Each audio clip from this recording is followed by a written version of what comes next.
Okay, let's dive right into this explainer. Today, we're covering a highly specific, totally unconventional, and frankly, pretty provocative interpretation of human history. We're looking at a text from the Valorian Society, and it basically asks us to completely reevaluate everything we think we know about civilization, human progress, and society as a whole.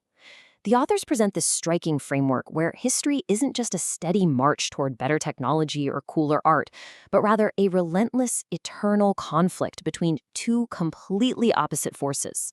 The text sets up its central dichotomy right out of the gate, pitting sovereign individuals against manipulated masses. According to the source material, every major historical event, every empire, every societal structure you can think of, it can all be understood through this one specific lens. The whole premise here is that humanity is constantly caught in a massive tug of war. On one side, you have individuals striving to maintain their direct, innate connection to reality. And on the other, massive group entities actively trying to absorb those individuals into a submissive collective hive. So, to make sense of this dense framework, here is our roadmap. We'll explore 1. Evolution and perception. 2. Words, force, and culture. 3. The rise of group entities. 4. The core historical conflict. 5. The Viking resistance. And finally, 6. Segregation and new opportunity. Let's kick things off with Section 1, Evolution and Perception, the direction of nature. Everything in this framework starts with an aboriginal creative consciousness and natural evolution playing out over billions of years. Initially, evolution was driven by simple survival, right? Eat or be eaten. But the text points out that around 600 million years ago, a massive shift happened with the introduction of sex. To survive and reproduce, living entities suddenly had to develop enhanced individual perception. They had to perceive and actually find value in an entity other than themselves. But here's where a really powerful warning gets introduced. Using the metaphor of social insects, like ants and bees, the authors argue that these insects actually went backwards. They abandoned their individual sexual perception to become asexual, specialized little cells within a hive.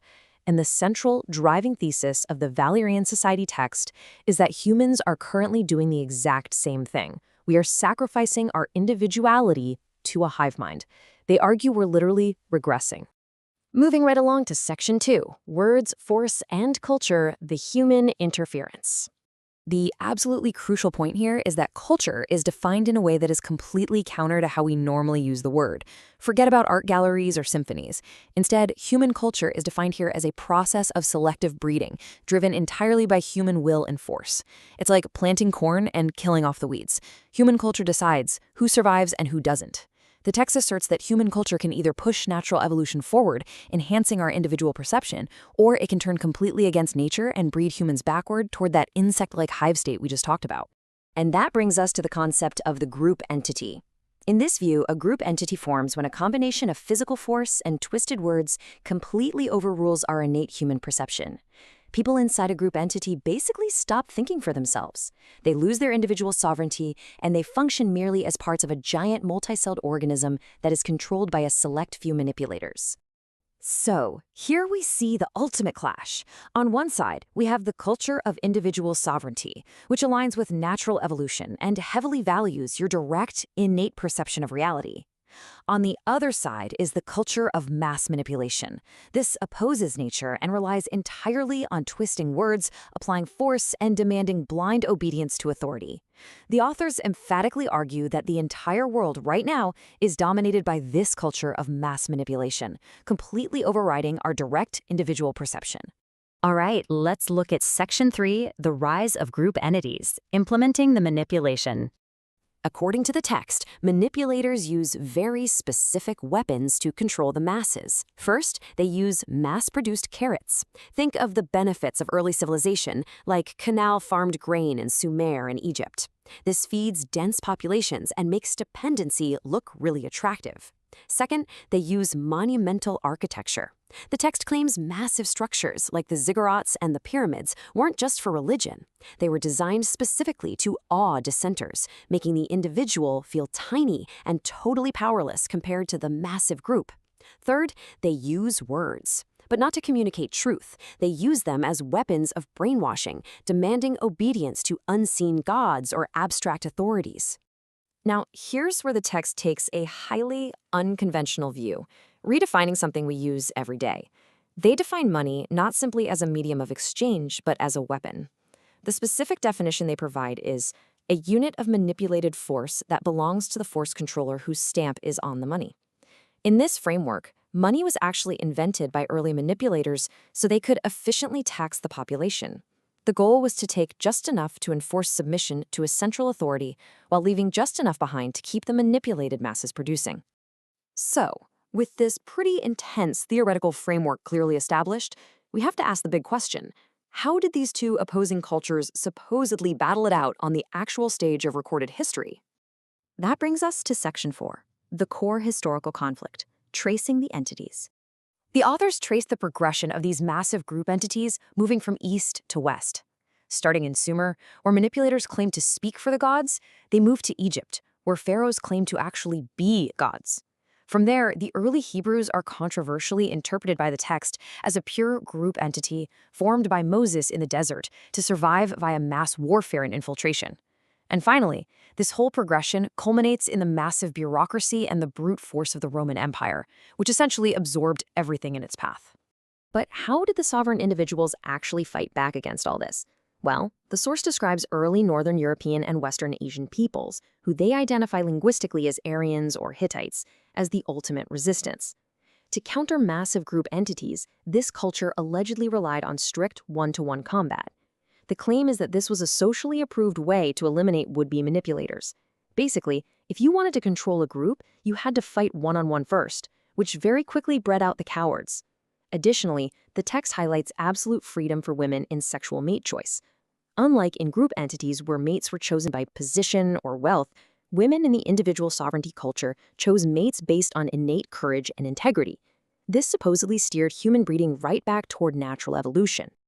Next, the text addresses the origin of Christianity with a highly controversial claim that the historical Jesus was actually a sovereign individual fighting against group entities. And by that, they mean both the Roman Empire and the religious authorities of his day. They argue that by facing public crucifixion, he demonstrated that a single sovereign individual has ultimate value over the group. However, the text claims his original message was immediately twisted by Paul and later by the Roman Catholic Church to create yet another massive, manipulated group entity. They even quote Thomas Jefferson, who also believed the original teachings were obscured, famously saying the true story of Jesus is as easily distinguished as diamonds in a dunghill. Let's move to Section 5, the Viking resistance, the last stand in Europe. In this specific framework, the Viking era wasn't just about simple raiding.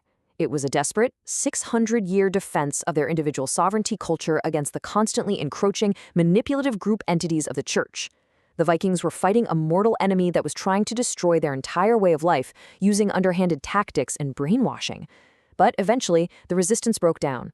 Leaders like Rollo in Normandy joined the church in 912, Denmark fell under Harald Bluetooth, and Norway followed suit in 1020.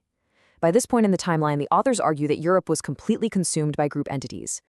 Which leads us to our final section, Section 6, Segregation and New Opportunity, the American Escape. According to the text, the founding of the United States was a deliberate, step-by-step attempt to physically segregate from European group entities. It started with people quite literally fleeing European brainwashing. Then you had figures like Roger Williams actively opposing theocracy in the early colonies. This eventually culminated in Thomas Jefferson drafting the Declaration of Independence, which the authors view as a literal declaration of sovereignty for the individual.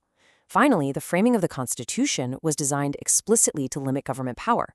It was a legal guarantee to ensure that a group entity could not easily rise up and crush the sovereign individual ever again. Ultimately, the source insists on this absolute, unbreakable rule: opposing cultures cannot be mixed. They argue that the culture of natural evolution and the culture of mass manipulation are in an eternal, mortal conflict. They simply cannot coexist. Any attempt to blend them only results in confusing the sovereign individuals and slowing down their resistance. And unfortunately, it allows the manipulators, who move incredibly quickly by issuing unquestioned orders to their masses, to gain the upper hand. And this leaves us with a critical, really fascinating question to ponder. Looking at our modern world through the lens of the Valorian society, Are we currently slipping further into a manipulated, insect-like hive mind where words and media completely dictate our reality?